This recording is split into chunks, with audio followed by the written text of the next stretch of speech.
ಬೆಳಗಾವಿಯ ಕೈಗಾರಿಕಾ ಪ್ರದೇಶದಲ್ಲಿ ಅಗ್ನಿ ಅವಘಡ ಸಂಭವಿಸಿರೋದ್ರ ಬಗ್ಗೆ ಮಾಹಿತಿ ಲಭ್ಯ ಆಗ್ತಾ ಇದೆ. ಹಾನಿಯ ತೀವ್ರತೆ ಎಷ್ಟು, ಜೊತೆಗೆ ಈ ಬೆಂಕಿ ಕೆನ್ನಾಲಿಗೆ ಯಾವ ಮಟ್ಟಿಗೆ ಅಲ್ಲಿ ಚಾಚಿದೆ, ಅದೆಲ್ಲದರ ಅಪ್ಡೇಟ್ ಅನ್ನ ಒಂದೊಂದಾಗಿ ನೋಡ್ತಾ ಹೋಗೋಣ. ಲಿಫ್ಟ್ನಲ್ಲಿ ಶಾರ್ಟ್ ಸರ್ಕ್ಯೂಟ್ ನಿಂದ ಬೆಂಕಿ ಕಾಣಿಸಿಕೊಂಡಿರೋದ್ರ ಬಗ್ಗೆ ಪ್ರಾಥಮಿಕ ವರದಿ ಸಿಗ್ತಾ ಇದೆ. ಬೆಳಗಾವಿ ತಾಲೂಕಿನ ನಾವಗಿ ಗ್ರಾಮದಲ್ಲಿನ ಸ್ನೇಹಂ ಕಾರ್ಖಾನೆಗೆ ಸಂಬಂಧಪಟ್ಟಂತ ಡೀಟೇಲ್ ಇದು. ಬೆಂಕಿ ಹೊತ್ಕೊಳ್ತಾ ಇದ್ದ ಹಾಗೆ ಕಾರ್ಮಿಕರು ಜೀವ ಭಯಕ್ಕಾಗಿ ಕಾರ್ಖಾನೆಯಿಂದ ಹೊರಗೆ ಓಡ್ ಬಂದಿದ್ದಾರೆ. ಲಿಫ್ಟ್ನಲ್ಲಿ ಓರ್ವ ಕಾರ್ಮಿಕ ಸಿಲುಕಾಕೊಂಡಿರೋ ಮಾಹಿತಿ ಕೂಡ ಸಿಗ್ತಾ ಇದೆ. ಆತನ ಸ್ಥಿತಿ ಏನು, ಇನ್ನು ಬೆಂಕಿಯ ಕೆನ್ನಾಲಿಗೆ ಇಡೀ ಕಾರ್ಖಾನೆಯನ್ನ ಹೇಗೆ ಚಾಚಿದೆ ಅನ್ನೋದನ್ನ ನೀವು ದೃಶ್ಯಾವಳಿಗಳ ಮೂಲಕ ನೋಡ್ತಾ ಇದ್ದೀರಾ. ಬಹಳ ದೊಡ್ಡ ಕಾರ್ಖಾನೆ. ಸೊ ಇಲ್ಲಿ ಅವಘಡ ಆಗಿರೋದು. ಆಗ್ಲೇ ಅಗ್ನಿಶಾಮಕ ಸಿಬ್ಬಂದಿಗಳು ಸ್ಪಾಟ್ಗೆ ಬಂದಿದ್ದಾರೆ. ತಂಡೋಪತಂಡವಾಗಿ ಬೆಂಕಿಯನ್ನ ನಂದಿಸೋದಕ್ಕೆ ಮುಂದಾಗ್ತಾ ಇದ್ದಾರೆ. ಇನ್ಸುಲಿನ್ ಟೇಪ್ ಅನ್ನ ತಯಾರಿಸ್ತಾ ಇದ್ದಂತಹ ಕಾರ್ಖಾನೆ ಇದು ಅಂತ ಹೇಳಲಾಗ್ತಾ ಇದೆ. ಮತ್ತೆ ಇಷ್ಟು ದೊಡ್ಡ ಮಟ್ಟಿಗಿನ ಬೆಂಕಿಯ ತೀವ್ರತೆ ಅಂತ ಹೇಳಿದ್ರೆ ಪ್ರಾಬಬ್ಲಿ ಈ ಬೆಂಕಿಗೆ ರಿಯಾಕ್ಟ್ ಆಗುವಂತಹ ಕೆಮಿಕಲ್ಗಳನ್ನೇನಾದ್ರೂ ಸ್ಟೋರೇಜ್ ಮಾಡಿದ್ರಾ ಅನ್ನೋ ಅನುಮಾನ ಕೂಡ ಇದೆ. ಮ್ಯಾನುಫ್ಯಾಕ್ಚರಿಂಗ್ ಆಗುವಂತಹ ಜಾಗದಲ್ಲಿ ಸುಮಾರು ಕೆಮಿಕಲ್ಸ್ ಅನ್ನು ಸ್ಟೋರೇಜ್ ಮಾಡಿರ್ತಾರೆ ಆ ರಾ ಪ್ರಾಡಕ್ಟ್ ಅನ್ನ ಪ್ರಾಡಕ್ಟ್ ಮಾಡೋ ನಿಟ್ಟಿನಲ್ಲಿ. ಸೊ ಅದೇನಾದ್ರೂ ಇಲ್ಲಿ ಎಫೆಕ್ಟ್ ಕೊಡ್ತಾ ಇದೆಯಾ ಗೊತ್ತಿಲ್ಲ.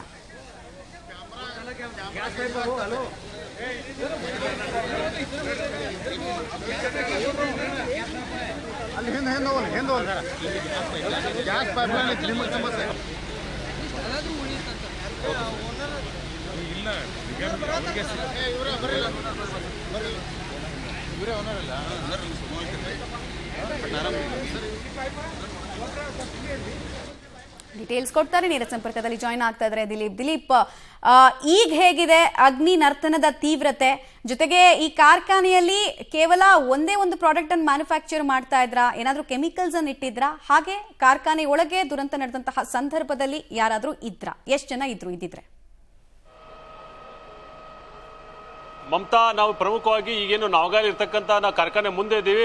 ಮಧ್ಯಾಹ್ನದ ಹೊತ್ತಿಗೆ 4 ಗಂಟೆ ಹೊತ್ತಿಗೆ ಏನು ಒಳಗಡೆ ಹೋಗ್ತಾರೆ, ಅಲ್ಲಿ 151 ಜನ ಎಂಟ್ರಿಯನ್ನು ಮಾಡ್ಕೊಂಡಿದ್ದಾರೆ. ಆದರೆ ಈಗ 130 ಜನ ಮಾತ್ರ ಒಂದು ಮೊಬೈಲ್ಗಳನ್ನ ತೊಗೊಂಡು ಹೋಗಿದ್ದಾರೆ. 20 ಜನ ಮೊಬೈಲ್ ತೊಗೊಂಡೋಗಿಲ್ಲ. ಅದರ ಮೇಲೆ ಇವರು ನಾಪತ್ತೆಯಾಗಿದ್ದಾರೆ ಅಥವಾ ಒಳಗಡೆ ಸಿಕ್ಕಾಕೊಂಡಿದ್ದಾರೆ ತೋರಿಸುವ ಪ್ರಯತ್ನ ಮಾಡ್ತಾರೆ. ತಾವು ದರ್ಶನ ನೋಡ್ಬೋದು.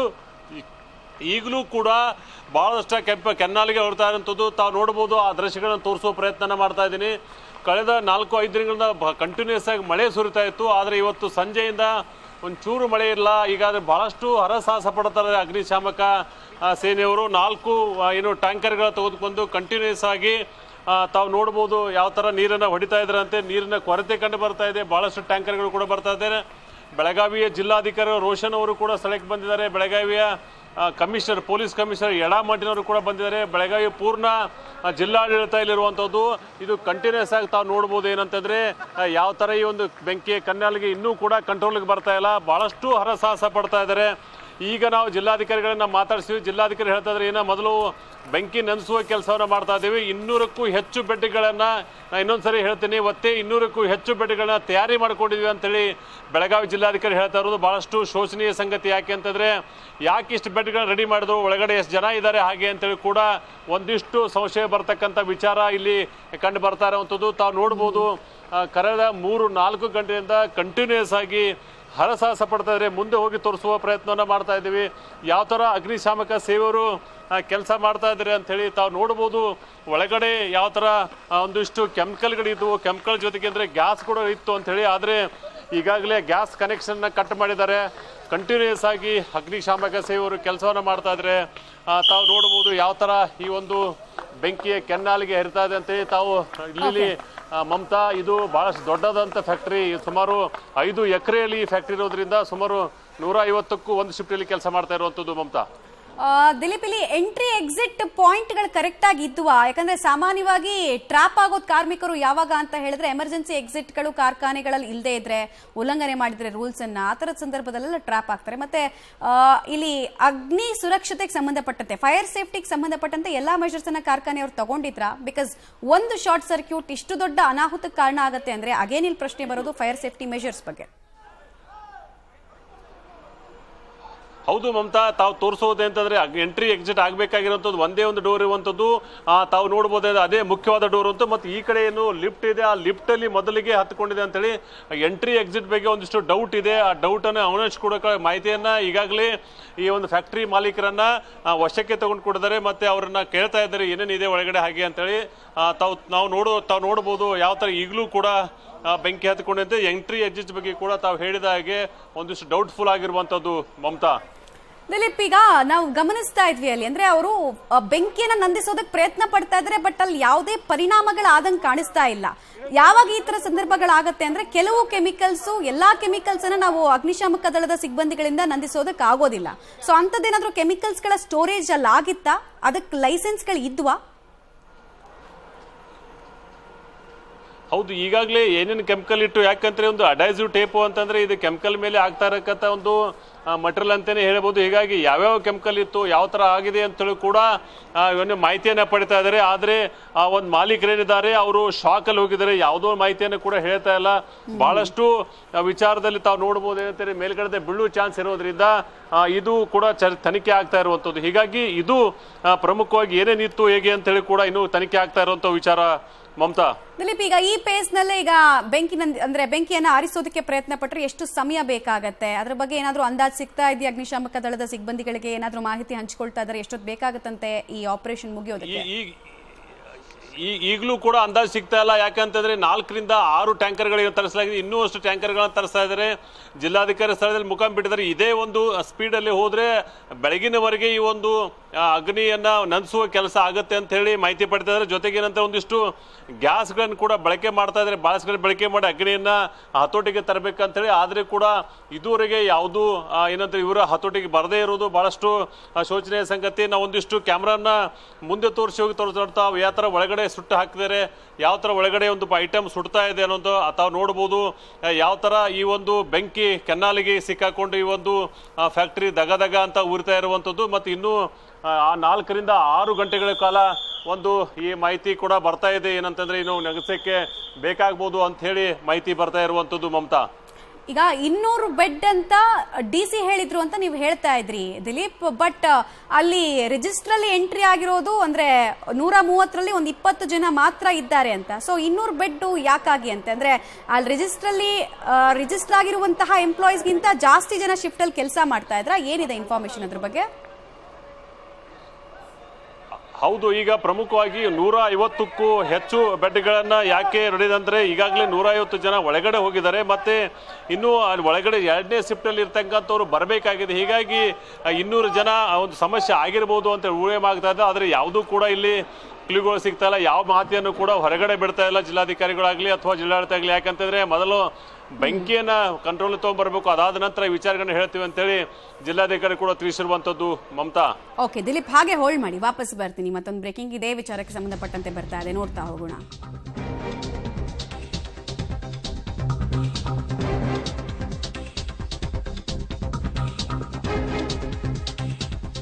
ಕಾರ್ಖಾನೆಯಲ್ಲಿ ಹಲವು ಕಾರ್ಮಿಕರು ಸಿಕ್ಕಾಕೊಂಡಿರುವಂತಹ ಶಂಕೆ ವ್ಯಕ್ತ ಆಗ್ತಾ ಇದೆ. ಘಟನಾ ಸ್ಥಳಕ್ಕೆ ಜಿಲ್ಲಾಧಿಕಾರಿಗಳ ಆಗಮನ ಆಗಿದೆ, ಪರಿಶೀಲನೆ ಮಾಡ್ತಾ ಇದ್ದಾರೆ, ಮಾನಿಟರ್ ಮಾಡುವಂತಹ ಪ್ರಯತ್ನವನ್ನು ಮಾಡ್ತಾ ಇದ್ದಾರೆ. ಆಮೇಲೆ 200 ಬೆಡ್ ಅನ್ನ ರೆಡಿ ಮಾಡಿಕೊಳ್ಳಿ ಅಂತ ಸೂಚನೆಯನ್ನ ಕೊಟ್ಟಿರೋದಿದೆಯಲ್ಲ, ಇದು ಸಾವಿನ ಪ್ರಮಾಣ ಹಾಗೂ ಇಂಜರ್ಡ್ ನ ಪ್ರಮಾಣ ಎಷ್ಟರ ಮಟ್ಟಿಗೆ ಜಾಸ್ತಿ ಆಗ್ಬೋದು ಅನ್ನೋ ಆತಂಕ ಕಾರಣ ಆಗ್ತಾ ಇದೆ. ಜಿಲ್ಲಾಡಳಿತ ಸ್ಪಾಟ್ ಅಲ್ಲಿ ಇದೆ, ಪೊಲೀಸ್ ಅವರಿದ್ದಾರೆ, ಫೈರ್ ಡಿಪಾರ್ಟ್ಮೆಂಟ್ ಬಂದಿದೆ. ಎಲ್ಲ ಮಾಹಿತಿಯನ್ನು ನಾವೀಗ ತಗೊಳ್ತಾ ಇದ್ದೀವಿ. ಎಲ್ಲ ಹಾಸ್ಪಿಟಲ್ಸಿಗೆ ನಮ್ಮ ಡಿಸ್ಟ್ರಿಕ್ಟ್ ಹಾಸ್ಪಿಟಲ್ ಹಾಗೂ ಕಿಮ್ಸಲ್ಲಿ ಒಂದು ಕ್ಯಾಶುಯಾಲಿಟಿ ಬರ್ನ್ ಸೆಂಟರ್ ಇದೆ, ಅದಕ್ಕೂ ಅಲರ್ಟ್ ಮಾಡಿದ್ದೀವಿ. ಸರಿಸುಮಾರು 200 ಬೆಡ್ಸ್ ರೆಡಿ ಇಟ್ಕೊಂಡಿದ್ದೀವಿ. ಡಾಕ್ಟರ್ಸ್ಗೂ ಹೇಳಿದ್ದೀವಿ, ಎಲ್ಲರೂ ಡ್ಯೂಟಿನಲ್ಲಿ ಇದ್ದಾರೆ ಈಗ. ಅದಲ್ಲದೆ ಪೊಲ್ಯೂಷನ್ ಕಂಟ್ರೋಲ್ ಬೋರ್ಡ್ಗೂ ಹೇಳಿದ್ದೀವಿ. ಇದೊಂದು ಟೇಪ್ ಮ್ಯಾನುಫ್ಯಾಕ್ಚರಿಂಗ್ ಫ್ಯಾಕ್ಟ್ರಿ, ಸೊ ಯಾವುದೇ ಗ್ಯಾಸಸ್ ರಿಲೀಸ್ ಆಗೋ ಸಾಧ್ಯತೆ ಇಲ್ಲ. ಜನರು ಅಕ್ಕಪಕ್ಕ ಇರೋರು ಹೆದರೋ ಅವಶ್ಯಕತೆ ಇಲ್ಲ. ಈಗ ಫೈರ್ ಡಿಪಾರ್ಟ್ಮೆಂಟ್ ಅವರು ಕೆಲಸ ಮಾಡ್ತಾ ಇದ್ದಾರೆ. ಅದಲ್ಲದೆ JD ಇಂಡಸ್ಟ್ರೀಸ್ಗೆ ಬರಲಿಕ್ಕೆ ಹೇಳಿದ್ದೀವಿ, ಅವರು ಈಗ ಬರ್ತಾರೆ. ಹಾಗೂ ಫ್ಯಾಕ್ಟ್ರೀಸ್ ಆ್ಯಂಡ್ ಬಾಯ್ಲರ್ಸ್ ಡಿಪಾರ್ಟ್ಮೆಂಟ್ ಮಿಕ್ಕಿದ್ದ ಹೆಸ್ಕಾಮ್ ಡಿಪಾರ್ಟ್ಮೆಂಟ್ಗೂ ಹೇಳಿದ್ದೀವಿ. HESCOM department high tension wires ಯಾವುದೇ ಸದ್ಯಕ್ಕೆ ಈ ಏರಿಯಾದಲ್ಲಿಲ್ಲ, ಸೊ ಅದಕ್ಕೂ ತೊಂದರೆ ಆಗಲ್ಲ. Entire force is in action. ನಾವು ಈ ಫಸ್ಟ್ ನಮ್ಮ ಪ್ರಯಾರಿಟಿ ಫೈರ್ನು ಕಂಟ್ರೋಲಲ್ಲಿ ಮಾಡಿ, ಫೈರ್ ಸ್ವಲ್ಪ ಎಕ್ಸಾಸ್ಟ್ ಆದ ನಂತರ we will give you a stock of the situation. 151 ಜನರಲ್ಲಿ 20 ಜನ ನಾಪತ್ತೆಯಾಗಿದ್ದಾರೆ ಅಂತ ಹೇಳ್ತಾರೆ. ಈಗ ನಾವು ಆಲ್ರೆಡಿ ಫ್ಯಾಕ್ಟ್ರಿ ಓನರ್ ನಮ್ಮ ಕಸ್ಟಡಿನಲ್ಲಿ ಇದ್ದಾರೆ. ಅದೇ ರೀತಿ ಫ್ಲೋರ್ ಮ್ಯಾನೇಜರ್, ಮಿಕ್ಕಿದ ಎಲ್ಲ ಮೇನ್ ಪೀಪಲ್ ಯಾರಿದ್ದಾರೆ ಅವರು ನಮ್ಮ ಕಸ್ಟಡಿನಲ್ಲಿದ್ದಾರೆ. ಪೊಲೀಸ್ ಜೊತೆ ನಾನೀಗ ಚರ್ಚೆ ಮಾಡಿದ್ದೀನಿ. ನಮ್ಮ ಪೊಲೀಸ್ ಕಮಿಷನರು, IG ಅವರು ಮತ್ತು DCP ಎಲ್ಲರೂ ಸ್ಪಾಟಲ್ಲಿ ನಾವೆಲ್ಲರೂ ಇದ್ದೀವಿ. ರೈಟ್, ಡೀಟೇಲ್ಸ್ ಕೊಡ್ತಾರೆ, ಮತ್ತೆ ಜಾಯ್ನ್ ಆಗ್ತಾರೆ ದಿಲೀಪ್. ಈಗಷ್ಟೇ DC ಮಾತಾಡ್ತಾ ಇದ್ದದನ್ನ ಕೇಳಿಸ್ಕೊಳ್ತಾ ಇದ್ವಿ. ಈಗ ಇನ್ನೊಂದು ಪ್ರಶ್ನೆ ಮೂಡುತ್ತೆ, ಕಾರ್ಮಿಕರು ನಮ್ಮದೇ ರಾಜ್ಯದವರ, ಲೋಕಲೈಟ್ಸ್ ಅಥವಾ ಬೇರೆ ರಾಜ್ಯದಿಂದ ಇಲ್ಲಿ ಕರೆಸ್ಕೊಂಡು ಅವರನ್ನು ಕೆಲಸ ಮಾಡಿಸಲಾಗ್ತಾ ಇತ್ತು, ಅದ್ರ ಬಗ್ಗೆ ಏನ್ ಮಾಹಿತಿ ಇದೆ ಪ್ರಾಥಮಿಕವಾಗಿ? ಪ್ರಥಮ ವರದಿ ಪ್ರಕಾರ ಅಂತಂದ್ರೆ ಬೆಳಗಾವಿ ಅಂದ್ರೆ ಕರ್ನಾಟಕ, ಮಹಾರಾಷ್ಟ್ರ ಮತ್ತು ಗೋವಾದಲ್ಲಿರತಕ್ಕಂಥ 3 ರಾಜ್ಯದವರು ಇಲ್ಲಿ ಒಂದು ಕೆಲಸ ಮಾಡ್ತಾರೆ ಅಂತ. ಯಾಕಂದ್ರೆ ಬಾರ್ಡರ್ ಆಗಿರೋದ್ರಿಂದ ಇಲ್ಲಿಂದ ಗೋವಾಗೆ ಹೋಗ್ಬೇಕಾದಂತ ರಸ್ತೆ ಇರೋದ್ರಿಂದ ಇಲ್ಲಿ ಎಲ್ಲರೂ ಕೂಡ ಬಹಳಷ್ಟು ಜನ ಮಹಾರಾಷ್ಟ್ರ ಮತ್ತು ಗೋವಾದಿಂದ ಕೂಡ ವಲಸೆ ಬಂದಿರುವಂಥದ್ದು, ಮತ್ತು ಜೊತೆಗೆ ಕರ್ನಾಟಕದ ಅಂದರೆ ಸ್ಥಳೀಯರು ಕೂಡ ಇಲ್ಲಿ ಕೆಲಸ ಮಾಡ್ತಾ ಇರುವಂಥದ್ದು. ಮತ್ತು ಇಲ್ಲಿ ಒಂದಿಷ್ಟು ಉಸಿರುಗಟ್ಟುವ ವಾತಾವರಣ ಬರ್ತಾ ಇದೆ. ಯಾಕಂದ್ರೆ ಬಹಳಷ್ಟು ಹೊಗೆ ಬರ್ತಾ ಇರೋದ್ರಿಂದ ತಾವು ನೋಡ್ಬೋದು ಬಹಳಷ್ಟು ಜನರಿಗೆ ಇಲ್ಲಿ ಒಂದಿಷ್ಟು ತೊಂದರೆ ಆಗ್ತಾ ಇರೋದು. ಮತ್ತು ಇಲ್ಲಿಗೆ ನೀರಿನ ಕೊರತೆ ಕಂಡು ಬರ್ತಾ ಇರೋದ್ರಿಂದ ಖಾಸಗಿ ವಾಹನಗಳನ್ನ ನೀರಿಗೆ ತರ್ತಾ ಇದ್ದಾರೆ.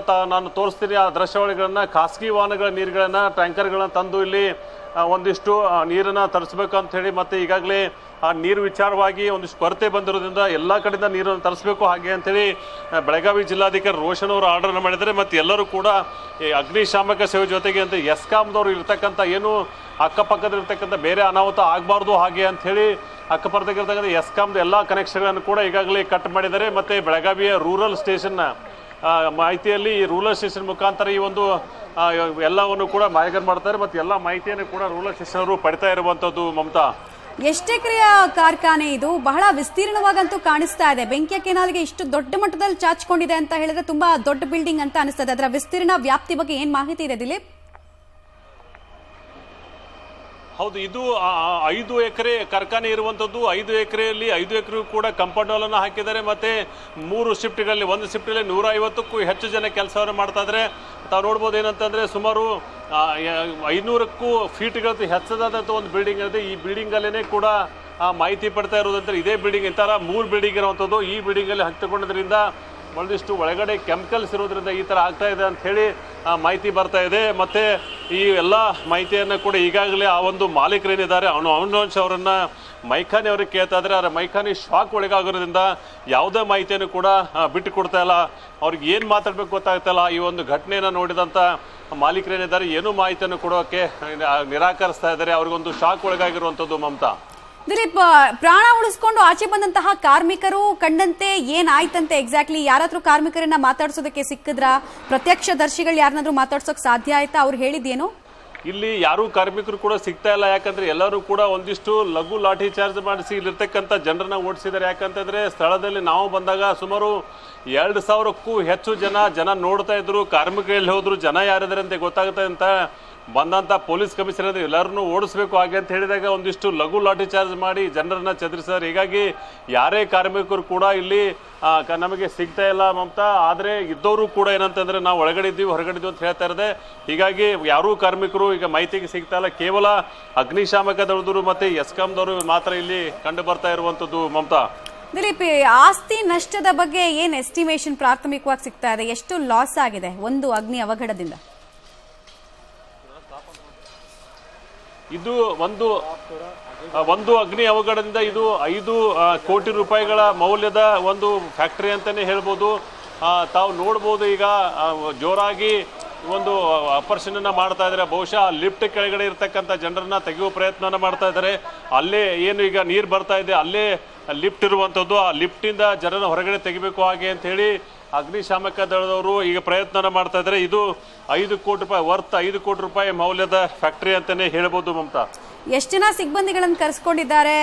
ಮತ್ತೆ ಅಲ್ಲಿ ನೀವು ಹೇಳ್ತಾ ಇದ್ರಿ ನೀರಿನ ಕೊರತೆ ಶುರುವಾಗಿದೆ ಅಂತ. ಸೊ ಅದನ್ನ ತತ್ಕ್ಷಣಕ್ಕೆ ಎನಾಕ್ಟ್ ಮಾಡೋ ರೀತಿಯಲ್ಲಿ ಏನು ಆಲ್ಟರ್ನೇಟಿವ್ ವ್ಯವಸ್ಥೆಗಳಾಗಿದೆ? ಅದು ಆ ಸ್ಪಾಟ್ ಅನ್ನು ತಲುಪೋದಕ್ಕೆ ಎಷ್ಟು ಸಮಯ ಬೇಕಾಗುತ್ತೆ?